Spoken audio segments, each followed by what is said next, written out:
مجلس علماء نظامیہ پاکستان نے اشاعتی، تصنیفی، تالیفی اور تحقیقی میدان میں گزشتہ چند سالوں میں جو کام کیا ہے وہ کئی اشروں پر بھاری ہے۔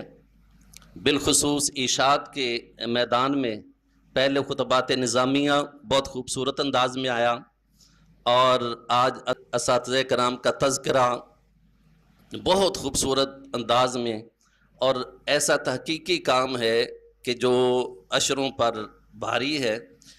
تو یہ پلیٹ فارم آپ سب کے لیے حاضر ہے۔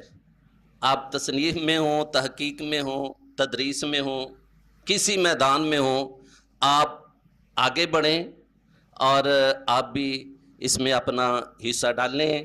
میں تمامی احباب کا شکریہ ادا کرتا ہوں کہ آپ دور دراز سے تشریف لائے اور مجلس کے ساتھ اتنی محبت کا اظہار کیا۔